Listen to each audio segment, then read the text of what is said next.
Welcome to The Craft. I'm your host, May Globus.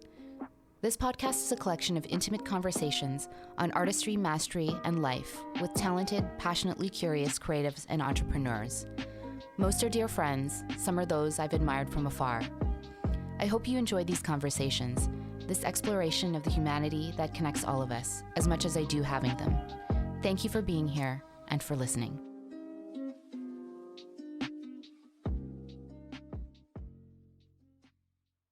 This episode is sponsored by Happy Fox Health, a natural supplement brand focused on sea moss, a marine algae that has 92 out of 102 essential nutrients that your body needs to thrive and regenerate. I've used a number of their products and found it's really given me clarity of mind. Visit happyfoxhealth.com and use promo code THECRAFT for an exclusive 15 to 20% discount off your first product purchase. As a number of you know, I'm also a certified sound therapy practitioner and founder of Oto Healing, a sound therapy studio and practice. Sound has been a healing modality through many cultures for thousands of years. Oto's approach to sound is rooted in both art and science, the art being the history of sound, the science being quantum physics, biology, brainwave states, and more. All listeners of the show get 15% off their first private 1-hour session. Visit otohealing.com to book yours now. Artist Mega McGrath, also known as Mega, has a beautiful poetic soul. To be in her presence is to converse about the profound, and her ability to listen creates a natural sense of comfort.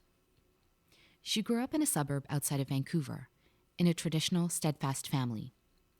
Her mother consistently encouraged her creativity and musicality, from guitar lessons to drawing and painting. There was no specific structure to how she expressed her artistic inclinations. In high school, art became more prominent. She was encouraged and supported by an incredible teacher who allowed her a lot of creative license. Despite being raised Christian, she was drawn to Buddhism at a young age and began to foster her own relationship with spirituality outside what she was taught. After high school, she went to Emily Carr for a few years. It was an experience that was necessary, but she truly thrived when she dove headfirst into carving out her professional art career during third year. Since then, her practice has continued to evolve from text art to ornamentation and abstraction. She's worked with the likes of Nike, Red Bull Music, Hypebeast, Tripped Coffee in New York, The Diamond, Tiffany Co, Reigning Champ, Ivanhoe Cambridge, Wesgroup, and Lagree West Pilates Studio. In this conversation, we explore where her artistic nature came from and if she was acutely aware of her abilities as a child, navigating feelings and emotions through art, her deep passion for astrology, the planets, and time, how Mega practices spirituality at this stage in her life and connecting to something greater than yourself, what language and words mean to her, loving liminal spaces, her visual process as a seasonal cycle of death and rebirth, what she feels her future self would say to her current self, and much more. Please enjoy this conversation with the talented, otherworldly, old soul, Mega McGrath.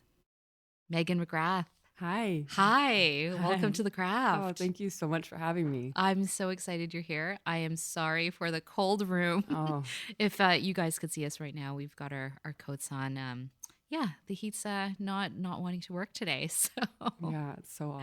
But it's still really comfy in here. Yeah, we're cozy. We've got the lights down low in this intimate room. Yeah, it's great. 10 a.m. 10 a.m. We're How ready are you, to go. How are you feeling? I feel really good. Yeah. It's been nice these days. How about you?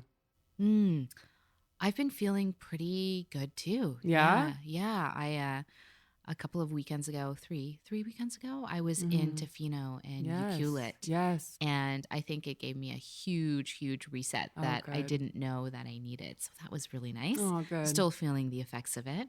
Yeah, it's a spiritual place. It really is. Yeah. Is your sense of the place that it is in this energetic vortex of some kind of sort? Yeah, I think it's kind of like a Narnia in a way, Oh, I love that idea. Yeah, just like kind of exists, and it's just this place. It's just like, yeah, it is kind of a portal into like this like very calm and beautiful place that is not, it's very British Columbia, but it's not Vancouver at all. So yeah, I love when I'm there. I haven't been there in quite some time, but like the sunsets are just like extra magical. I Oh, find. yes. Yeah, it's All of crazy. it. All of it. Oh, I really love the idea of thinking of it as Narnia Yeah. because I always say to friends who haven't been there, Yeah. like when you reach the border, I just say to them, it's like all of your worries melt away. Totally. Like instantly. Yeah, 100%. A portal. I like the idea Yeah. of portals anyways. So this is great. Yeah. Great. Yeah. Let's go back. Let's go back in time. Okay. To young Mega growing up in Delta. Yes. Tell me about childhood. Well, I was in Delta and I was quite bored as a child. So I had to come up with ways to entertain myself.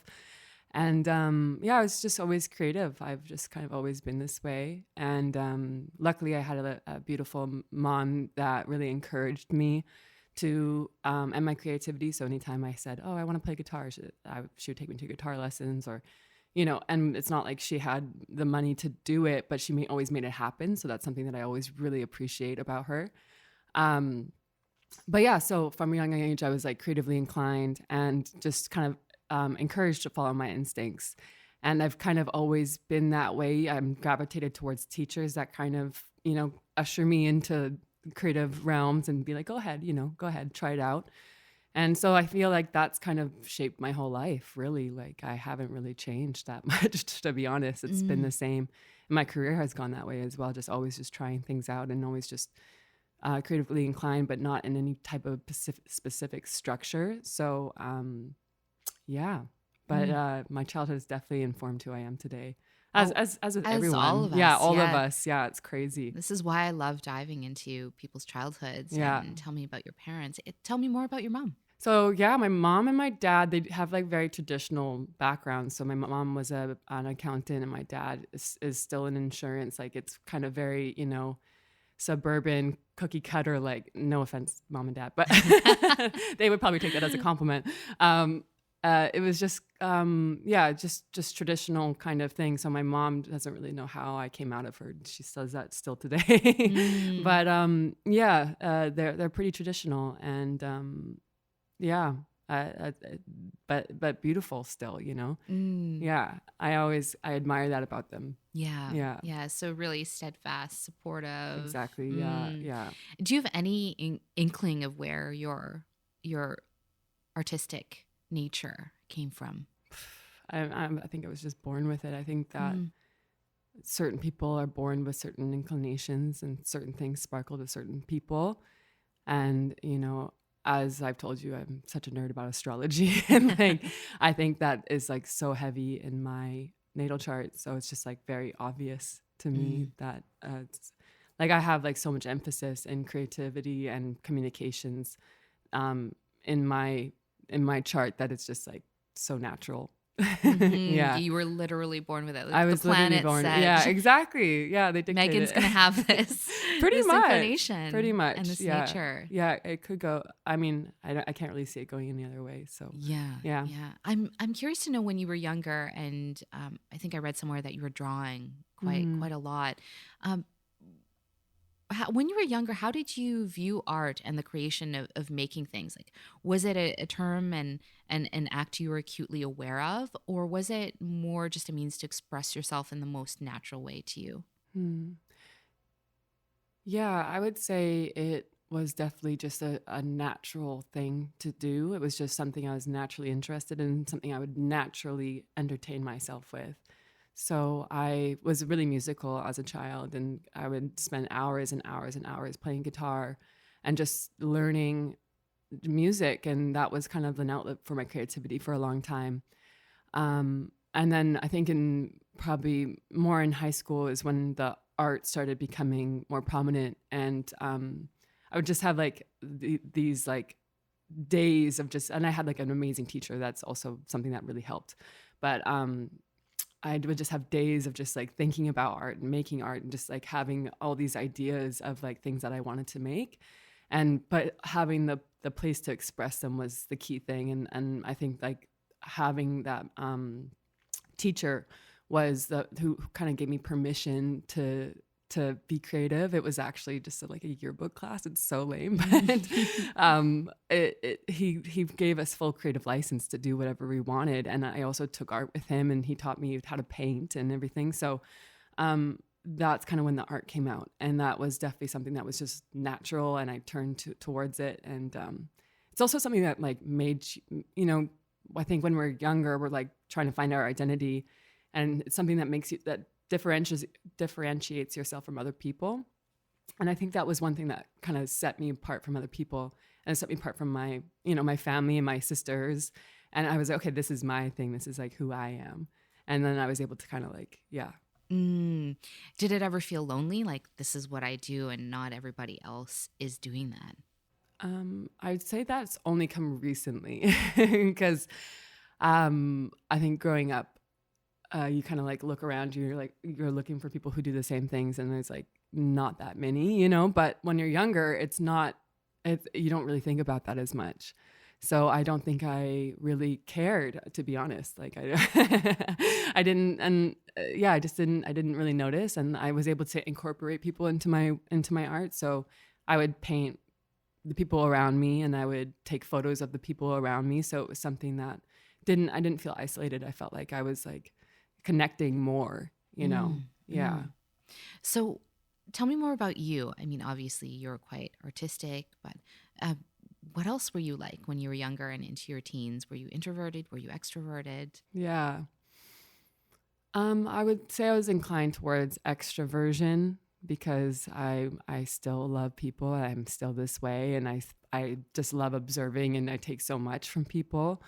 But I would say that I wasn't like fully that way. I still would always turn into myself when I had, if I was going through heartbreak or anything, or any type of, sadness, it would always be internal. I would go inside, I would paint, I'd make a song, I would write a poem, it would always go inside to myself. So, and I'm still that way now. I'm still very much so that way. And but yeah, I would say I was pretty, half and half in both worlds, but not of either one, Right. Yes. Yes. Which is how I prefer to be. Mm-hmm. Yeah. I'm quite similar like that. Yeah. It must feel like, in reflection, I wonder, and this is just me just thinking out loud, that it must be so wonderful to have art as a way, especially when you're younger, as a way to kind of navigate your feelings, especially when you're younger and you haven't really figured yourself out, but this is a way that you can kind of like start to see threads and connections and just maybe other perspectives. Yeah. What a wonderful way to have that kind of emotional support in a way. Yeah, absolutely. And understand other people as well. So you're just kind of making sense of the world, but and yourself at the same time, but through the lens of art. And for me, also poetry. That was like a big part of growing up, was putting my feelings essentially into words. And I mean, they were terrible poems. They were so bad. But, like it's the seedlings that are going to eventually become something more, which is, what I'm trying to focus more on my work now, actually. So it's funny that they're still connected. Yes, yes. I'm wondering, you were talking about, sort of observing the world, when you're younger. Was there anything, if you reflect back, was there ever a moment where you were like, oh, wow, that about the world, or that about human nature? Totally. Yeah. I think from a young age, and I think I left this part out just now, and it would not be fair to not mention it, but I was really inclined to spirituality, but I didn't really understand the structures of Christianity that I was raised. Not that I don't, I still get it now, but I just didn't get it because nobody explained it to me in ways that made sense to me. And I didn't like looking at things. I still don't like things that are just told to you as rules, and you're not like, it is that way because we go to church on Sunday because we go to church on Sunday. And I'd be like, why do we go to church on Sunday? But if someone had taken the time to explain to me we go to church on Sunday because it's important to foster a relationship with spirit and God. And I'd be like, oh, okay. But I wasn't told that. So I kind of had to come up with my own ways of observing the world and observing structure. So I would, I was more interested in Buddhism when I was like really young, and I would and meditation, and I was just kind of pulled towards it. And again, it was like really natural. So it was more of like integrating meditation, and like I remember reciting like these like 8 verses of training the mind, which is like a Buddhist prayer, and I would do it every day, and I don't know why I did it, but it was like I was pulled towards it because it also made sense, and it was a way of thinking about the world that just was that just made sense to me and was right, and I'm interested in right thought. Like even now I'm still interested in how to think about the world in a way that makes sense and that is peaceful, and that just makes sense, is logical, right? So I think I forget your question, but yeah. I was just asking about if you ever had a moment of observation where you were like, oh yes, so the world operates like that, or people are, wow, human Yeah. nature is like this. Totally. So I think that was young and coming into in being introduced to Buddhism, and that was just kind of my moment of being like, oh, okay, this is how it is versus the way I was told. But in recent, in the last 10 years, I'd say I've become like, oh, okay, now I understand Christianity because I have fostered a relationship with spirit and God, and because I've done that. But it wasn't something I could figure out or be told at 7 and being forced to go to Tuesday Catholic after school, Bible study. It was, I hated it for that reason. But yeah. How do you practice your spirituality now? I go through different phases of things, and I think if you had asked me maybe 5 years ago, it would be a lot more intense and rigorous, and would probably involve like much more meditation than I do now.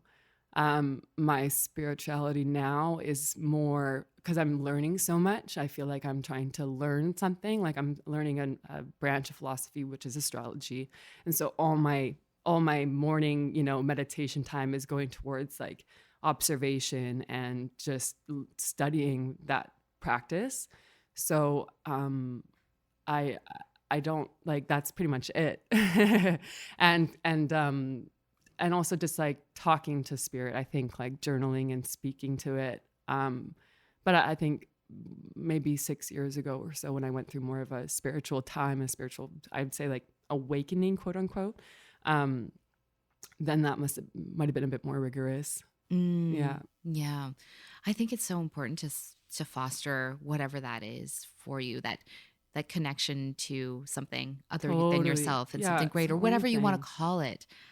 But it's something that I feel like you can turn to help you recenter or just even unfold yourself. Totally. Even more and more. Yeah. It's the only thing that really like makes it mean something more than the mundane parts of life. And right. So, and I it's great to have those periods of study and intense spiritual, meditation retreats, what have you. But I really do believe in fostering that relationship with God and spirit in like the mundane parts of life. Like that's what my art is really about. Like how you look at a flower for like, longer than you should, and just appreciating beauty. And that's more, I think, powerful even than just like sitting with your eyes closed for 10 minutes. It's like, how do you live your life like that? So I'm trying to incorporate that more into my life that way. Just the mundane parts of life. Right. Like that's meditation on life too. Totally. Yeah. I'd love to go back to your childhood, but maybe more your teens, and as you were exiting your teens and you going to Emily Carr. And what was that experience like? What was school like after high school? Yeah. It was really, I would say it was necessary because I think it's good for, I didn't do the full, I did 3 years, but I know that those 3 years are really necessary because it teaches, like, essentially what school does is it teaches you how to like think and like how to write and how to speak and about your work. Whereas if I didn't do that, I can see how I probably wouldn't be in the same kind of qualifications, I guess, even though I didn't, technically finish. But it was necessary. I didn't really fit in, I found. It was kind of, I had maybe like a couple of friends still from Emily Carr, but it was kind of hard for me to kind of, again, I actually really struggle with structure and like authoritative structure. So trying to fit into like classes and school and science courses and, things that I'm like, okay, why are we doing science? These questions of like, why are we doing this? But, so I do struggle with that. But it is obviously like a very important thing. And I would tell anyone to go to school because it's like an amazing, you have to do it when you're that age. It's just like how you get introduced into the world. Right. So, it was good, but I kind of just carved my own path in it. And by the third year, I had already started my own business and I was gaining traction and it was working. So I didn't really see the point in finishing, to be honest. And yeah, it's just, but yeah. So yeah, you just followed yourself and your intuition. Yeah. I'm guessing, right? Yeah, You're like, this is the way to go. Yeah. I'd love to know more about words. So you were talking about how you've incorporated words into your text art, but also writing words. I'd love to know, what does language mean to you? Yeah. Language is so important to me. I love it. That was the one thing I did really well, not even English, just words. And so language in general is like in high school, I loved learning Spanish and French. And I was almost at the point where I could speak fluent just based off like, 2 years of studying it in high school. But words are I think that they're the most important thing because they're messages, and that's kind of how we see that we're all human, right? By like what we identify with and what we're spoken to and what we take in as ours and what we believe. So for me, I've used words as a means of connection. And even when I did Street Script, like that project I started with a long time ago, it was all about lyrics and it was all about poetry, but it was mostly about that connection that we feel when I'm saying something and you're identifying with it and we both meet in the middle and we both have a mutual understanding. And that's art, like that's God. That's like, so that's such an important part about being alive. So, yeah, that's words to me. I think language is fascinating too. And I love foreign film and any foreign show. And I don't ever typically watch any English dubbed films or TV shows. Like I'd rather read the subtitles. Yeah. And, there's plenty of foreign writers that I love and have read their translated books into English. And I often wonder what I'm missing from their language because it's not apples to apples. Right? So I often say, my example is I love Haruki Murakami, and he is such a beautiful writer. I know that I've lost something in the translation, but again, I also think there's something beautiful that it's sacred to that language. Yeah, that absolutely. I may never understand, and that's okay too. Yeah, that's heartbreaking, isn't it? Yeah, in a way, in a way, it kind of is, and I agree with lyrics. There's a few that I just have remembered for years and years because there was something about listening to it or reading it that just like stayed. There was Alexi Murdoch has a song called Orange Sky. And there's a line, my salvation lies in your love. And I will never, ever forget that. I almost got it tattooed on me. Yeah. I didn't end up doing it. I just got chills. Yeah. There's just like a longing in that. Totally. In those words. Yeah. And so it's cool how language and words can do that for you. Yeah, I love that. I always love those like 5-word sentences that are just like get you in the gut. You're like, oh, Yeah. it's the best. Totally. Is there Yeah. anything that is resonating with you right now at this point in your life? Like something that you've Yeah. read? What was the one? Oh, it was actually Charles Bukowski, and it's something I forget. There's some pre-quote to it, but basically the gist of it is like, the less I needed, the better I felt. Mm. And I feel that so much right now, as like I just like released so much stuff in my life, and there's just like a certain lightness I feel now. And so that's like one thing that I feel is like really gets it. The other one is I'm the closest thing I have to a voice of reason, and that's Gil Scott-Heron. And I love that too, because I'm just, again, like trying to differentiate the voice of your own self to the voice of other people, and that balance, and taking you as the voice of reason, Right. Yeah. So. Yeah. Oh, that's really interesting. I was having a conversation with a friend. This is probably 8 months ago. And I remember saying to her that I feel like I'm at this point in my life where I'm not asking as much advice of others the same way that I used to. Not that I won't, of course, but the frequency of it has gone down in these years. And I thought that was so interesting. It's really empowering. Yeah, that's definitely one thing I'm trying to foster more this year, especially, is just like when I would naturally reach out for someone else's opinion, or naturally ask for someone's guidance, be like, oh, actually, what do I think? Or what would I do? And what do I think is best? Because we often don't give ourselves enough credit for that. Like, we actually always know what's best for us. We just have to listen, And a lot of that is being embodied, right? And, exactly. And allowing yourself to be able to listen to your body. Exactly. Yeah. Exactly. Yeah. So that's all in 5 words, that's the stuff that's the juice, juice for me. Yeah. Yeah. So how do you feel about art in your life right now? Yeah. It's a necessary means of expression, I feel, for me. Like, it's just a language that I use to just to get my thoughts across. So I don't think it's ever going to go away. I think it's in a part right now where it's in a bit of a transition, of these like liminal spaces, I like to call them, of being like in between, but not quite there yet. I love that sentence in and of itself. But it's in a bit of a transitional space, but I've learned to love those spaces. And I'm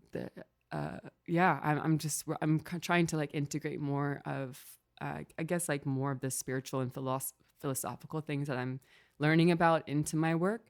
But that's a long process, right? So I'm still very much so experimenting and still learning so much, and being mentored, and all that. So it's a long process. But it's so great because obviously what you're doing is resonating on a large level with people, because you've been working on some really great projects and with some great clients. I'll list some right now because it's pretty impressive. But Nike, Red Bull Music, Hypebeast, Dripped Coffee, which is in New York, the Diamond in Gastown, Tiffany Co, reigning champ, and a lot of master plan communities, which you were saying earlier in our pre-chat that you're really enjoying. So Ivanhoe Cambridge and Wesgroup and more. Yeah. And that's wonderful that totally. What you're doing 100% is translating in the way that you're hoping for.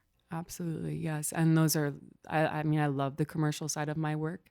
That's something that's kind of, it just propels you into like a bigger audience, and helps get what you're saying across to more people. And it basically pays for, supports your life, really. So they're so necessary, and I love doing it.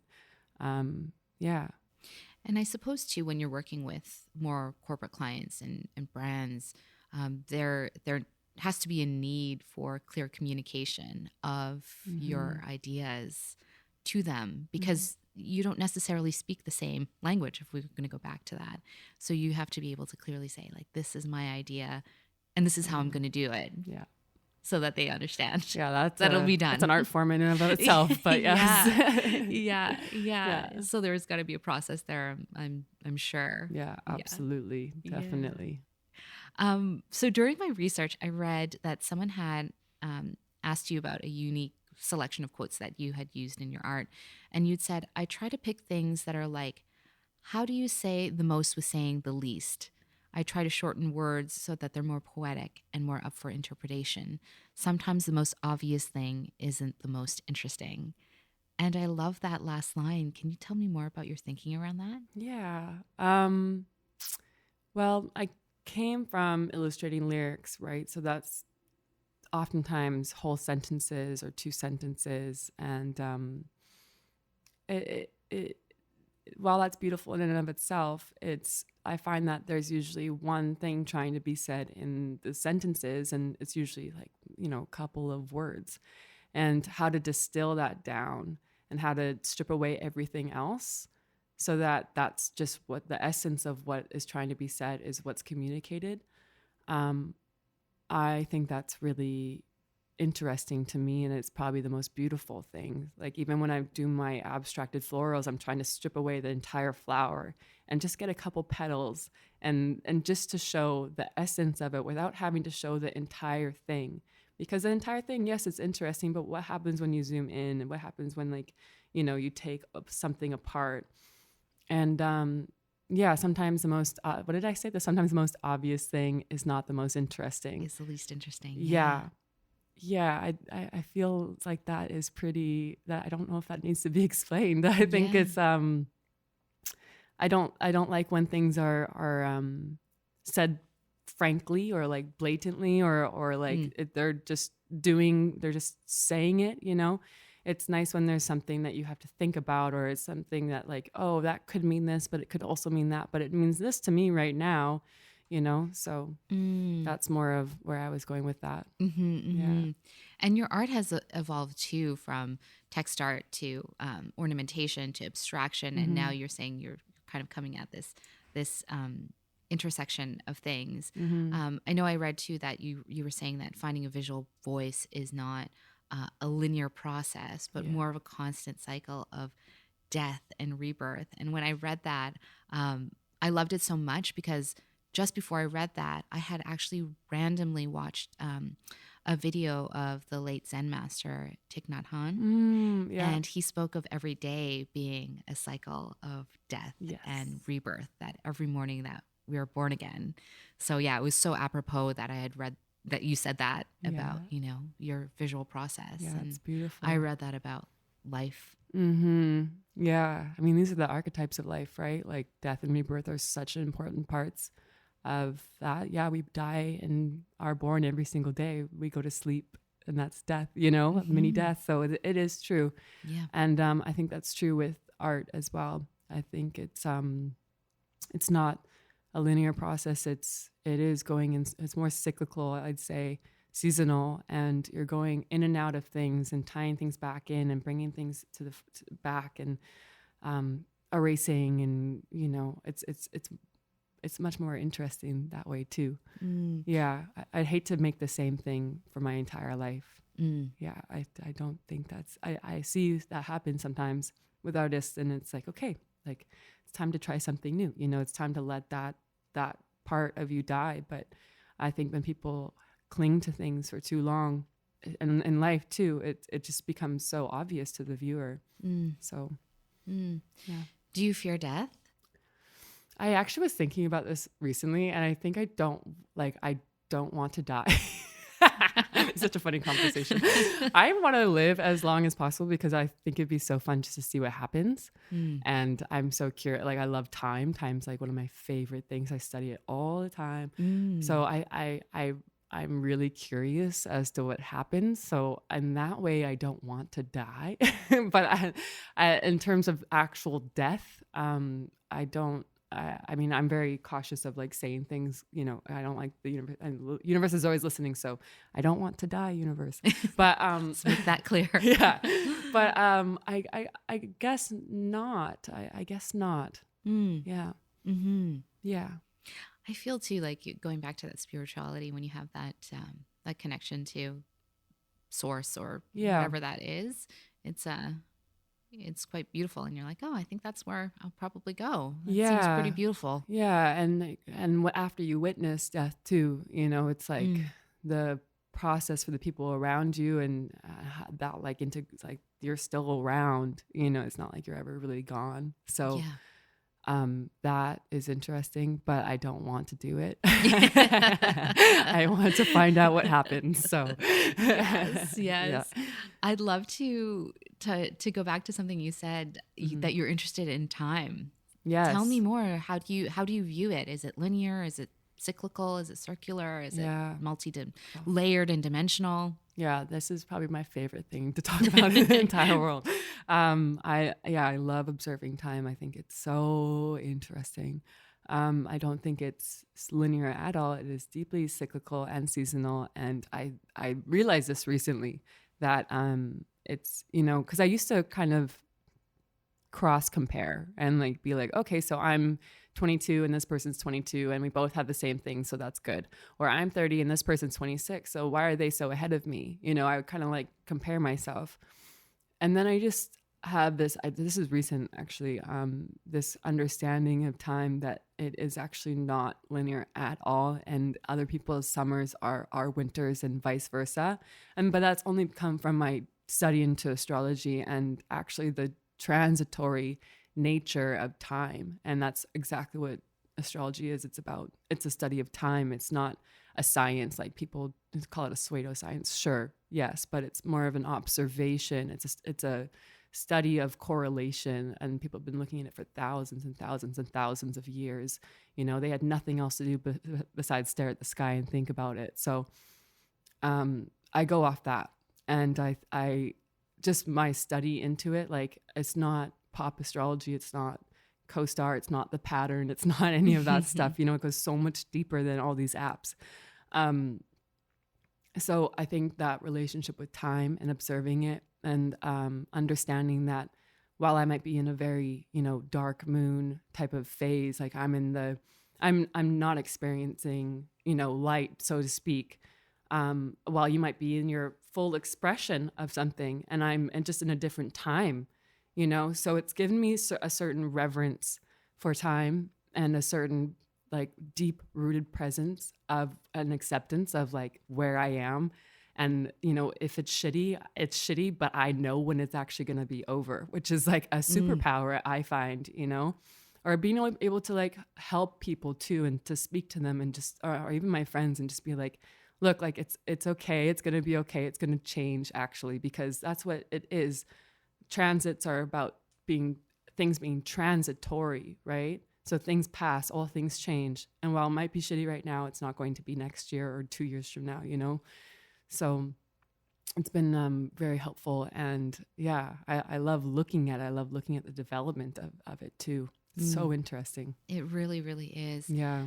Yeah, as you were talking about that, I don't know if you collect tarot or oracle decks, Yes. but I have a beautiful one. It's called Queen of the Moon Oracle, and it's all based on lunar phases, Oh, like cool. moon phases. I'd love And to I see was that. just thinking about that. You were talking about the dark moon. Yeah. And I had just pulled on Saturday the card number 1, which was the void, which was the dark moon. Yes. And Yeah. it's a beautiful photo. It's like all sort of dark, sort of midnight Yeah. blue. Yeah. And then there's just a girl lying there in the moonlight on the ground, naked with the stars. And yeah, there was, even though it was dark, it was really beautiful, because I looked at that and I'm like, she's going to wake up, and then she's just going to start her day. Exactly. And the light will come. Mm-hmm. Yes. Totally. Yeah, no. And it's so poetic too. Like it's all like, and I think that's why I like it as well, is because it speaks in metaphors. The dark moon phase is akin to like a new beginning, right? There's zero light, so you can't see what's next. You don't know what's next. And you're waiting, essentially for the light to hit the moon, to hit you. So it's impossible to see around because there's no light. So I love the metaphors of that as well with the lunar phases. And again, it all ties into poetry, right? So yeah, so special. Yeah, it's really a beautiful thing to sort of look at the world that way. Do you find that looking at time this way allows you to be less attached to things, like being able to let go a little bit more because you know that the cycle will Yeah. return? Or Yeah. Yeah. And I do. Yeah. I feel less attached, or like, I mean, it's tough because when you're going through like a really good one, it's like you don't want it to end, right? Or like or you almost think it never will. You just think this is how things are going to be, you know? Mm-hmm. And I had that in 2021, where, I mean, if you want like the astrological terms, it was like Jupiter was over top of my midheaven, which means that it was basically expansion of my work and my career. And I really did experience that. It was like the most, it was a project I did with Ivanhoe Cambridge. It was the most money I'd ever made on a project. And I was like, it was an amazing time. And then you juxtapose that with this year where I have like an intense, like, you know, a Saturn transit opposite my Venus, which is like really doesn't mean anything to anyone else, but it basically means restriction, like, and discipline on like the beauty in your life and the money in your life and those kind of things. So it's like these juxtapositions of things, and you kind of, it's okay. It's like a presence, but you also kind of know when it's going to end. So it kind of makes it like, okay. And you almost look forward to it, you know, like, so it's almost like, okay, I know I can make it 2 more months. I can do this, you know? So it is like, I mean, I kind of go to an extreme with it. I will say that, like, it's a bit much, but, but it gives me a certain reverence and presence that I think I would not have otherwise, because, you know, I see other people go through it. I see other people really struggling, and they're like, what is happening right now? And you have no idea. You don't understand it at all, right? But to be able to give context to your life and create a bit of a narrative to be like, okay, this is what I'm going through, and this is why I have to go through it, and this is what I'm learning. I think that's the most important part of it all, you know? Mm-hmm. Mm-hmm. Mm-hmm. Yeah. And yeah, again, to feel, there's this quote that I read the other day, and I've been, when I have a little quiet moment with myself in the morning, I say this to myself, and it's attached to nothing, connected to everything. Yes. Love. And I'm really, really trying to embody that right now, because there's some, it's kind of ethereal, you know? Mm-hmm. Mm-hmm. Totally. Yeah. Yeah, And I love that. And it helps me feel a measure of a baseline of peace every day. Yeah. To feel that. Totally. Yeah. So important. Do you feel connected with all things?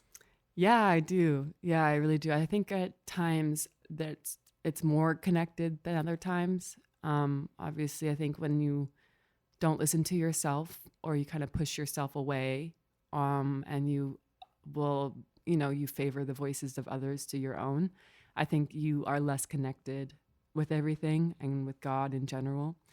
So, but at times when you give yourself that space and that like permission, I find that I'm more connected, and also surrendering to the present moment and what it has to teach you. I find that like so much more happens to me when I'm in that kind of place of surrender and being like, okay, and willingness. Like, I find there's way more synchronicities in my life, and there's just way more peace as well, and just like a understanding of like, okay, I know something's happening. I don't know what it is yet. I don't have that zoom out picture full screen of it, you know, but I know something's happening. So I think that's a good place to live in, and constancy, you know. But yeah, when you're your most empowered, what do you feel like?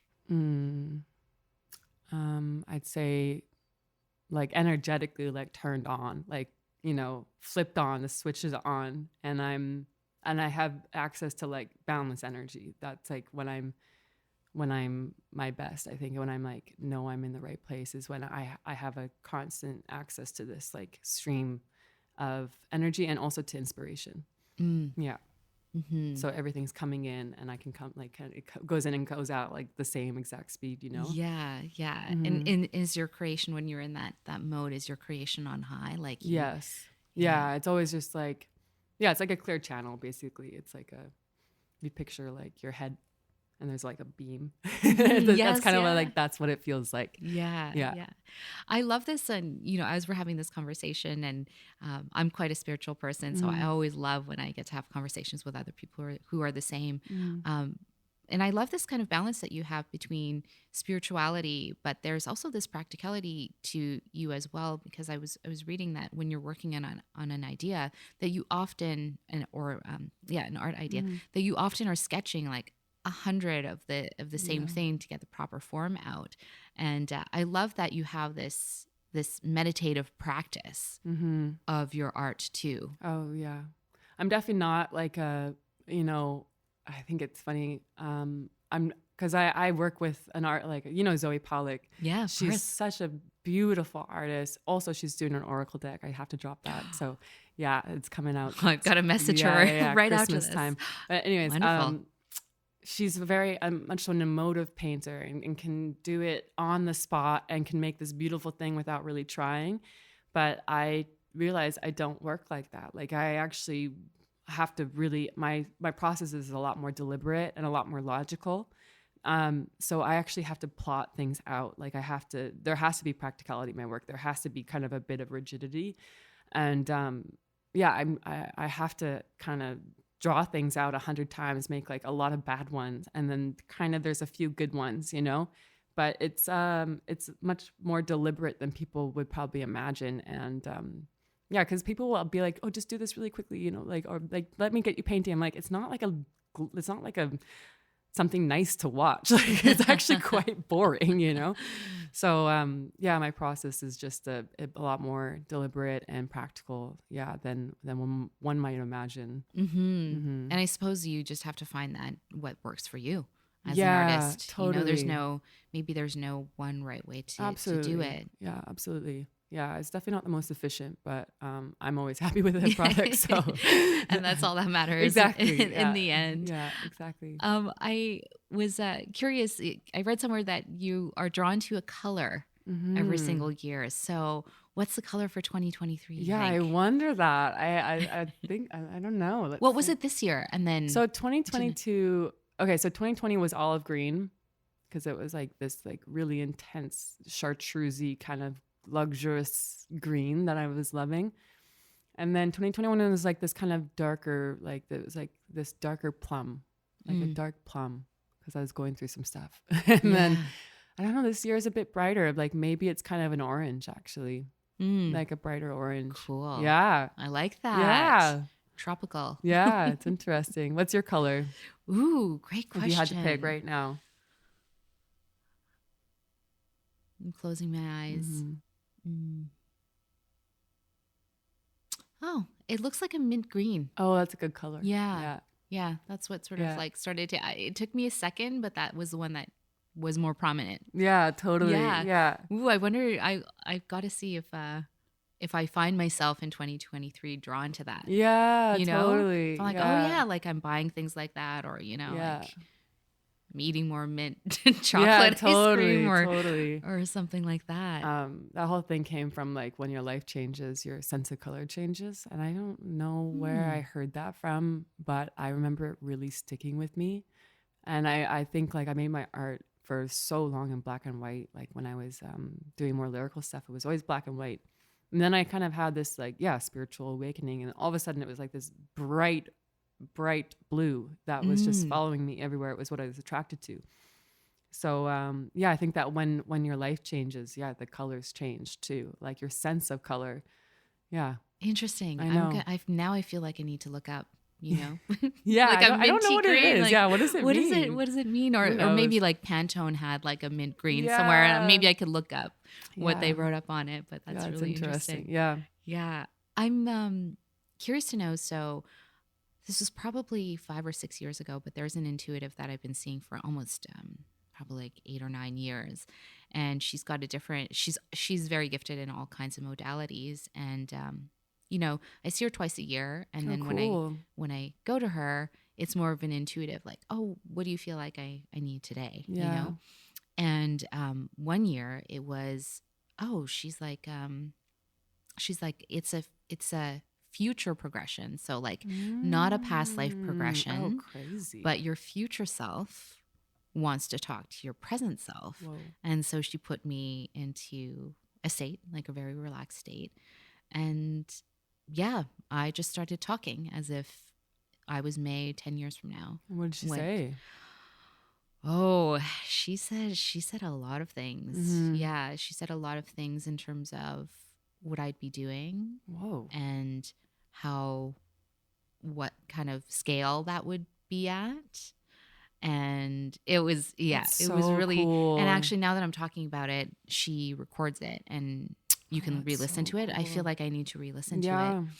But my question for you is, if you feel like future self, your future self, was going to say something to you right now, what do you think she would say to you? That's a good question.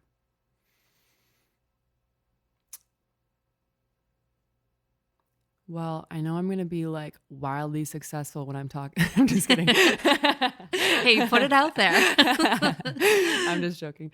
Probably the same thing that I imagine I would tell myself 10 years ago, which is like, go easy and go slow. And it's going to happen. And you don't have to like push so hard for it, because it's just naturally going to happen. If you let it, it's going to unfold in its own timing, because I'm guilty of this, at least always pushing or forcing things. And so one thing I'm trying to integrate more into my life is like, where am I forcing and why am I forcing? And how can I do that less? So I imagine she'd probably be pretty wise and tell me to lay off. So yeah. Mm-hmm. And do you have anything exciting coming up? What do I have? Doesn't have to be art. It can it can be life too. Life. Okay. So I guess right now, so I'm working on, in terms of work, I am doing a project with Wesgroup for some public artwork for development on Dunbar and 39th. And that should be out next year, which is cool. I'm helping Zoe Pollock. We're doing illustration and creative direction for her new Oracle deck, which is going to be so cool. And nobody knows about yet. But you do now. Yeah, now you do. You should go buy it. And then in terms of like my life, I just got my UK visa. So that'll be really cool to go to London next year and do some of, I don't even know what, but looking forward to it. So. Oh, wow. Yeah. Ooh, I feel like there's a few people that I want to connect you to. I would love to meet them, please. Yes. My friend Scott I think he runs all the events for Selfridges out there. So oh, nice. He might be someone fun to just meet. Cool. And yeah, I'd love to meet him. Okay, we'll definitely need to do that. Yes. Just a few more questions. Yeah, sure. So I loved hearing you talk about your art teacher. Mm-hmm. And if you were going to say something to your art teacher right now, what would you say? Oh, Mr. Emmett, I love you. No, I think that like that's the greatest gift you can give someone, is to like full license and full permission just to be themselves, and just to like, because he gave me basically he granted me, basically, I got to have like a full day of art in high school. I got to do art class with him. Then I do a private study which he supervised. And then I did yearbook, which I was the editor for. And like, I loved it so much because he was like, okay, you want to do a photo shoot? What do you want to do? What kind of fun thing should we make about this photo shoot? Oh, you need to like, borrow this SLR camera, like go do that. And we would just do these insane things. We would just like, I would TP the entire cafeteria in toilet paper because I was inspired by Stefan Stagmeister, and he let me do, like, he gave me permission to do that, to photograph it, and use it for the yearbook. And it was just like this kind of, it was more so just like permission that your ideas are good, and you just go run with them. So I think that's a thank you. And I love you for that, because it's like been the impetus for like my entire career, basically. It's like, oh, that's a cool idea. Let's do it. Do you still talk to him? I don't actually. No, unfortunately, here and there, but on Facebook, but not too much. Yeah. But yeah, he's But still still. teaching, and he's like the Oh. most amazing teacher. Very cool. Yeah. Yeah. Oh gosh. Kids and teens need A good, yeah. It's so educators it's so like that. important for someone to see you, and like fully understand you. Yeah. My final question Yes. that I ask everyone, with what you do, what is it that you want to leave behind in the world? That's a good question. What do I want to leave? I would say inspiration. That's definitely something that's important in my life, is I want to inspire people and ignite something in them that maybe they didn't know that they had, or make them ask questions that they would not have asked themselves otherwise. So, yeah. I love that. Oh, I've loved the conversations that we've had since meeting. Yes, me and too. I really look forward to more. If people want to connect with you, where can they connect with you? Yeah. Instagram, I suppose. I'm sort of on there these days. I'm kind of a bit of on a hiatus, but please find me. I'm at Mega McGrath with 2 H's. And I think that's about it. Yeah. Well, I look forward to witnessing more of your work, and I look forward to more hangs. Yes, me too. And talking about all the deep things. Yeah, me too. Thank you so much. Thank you so much. Thank you. As always, thank you for being here and for listening. To learn more about today's guest, visit the episode page for show notes and links on wearethecraft.com. You can find the entire podcast archive here, or explore more conversations with past guests on Spotify and Apple. Don't forget to hit the subscribe button on these platforms, including YouTube, to get notified when new episodes drop. Any likes and shares on social media are deeply appreciated too. Sound and audio engineering for this show are by Andrew and Jaba Gaspis. All guest portraits and images are by Juno Kim. Appreciate you all, and see you again soon.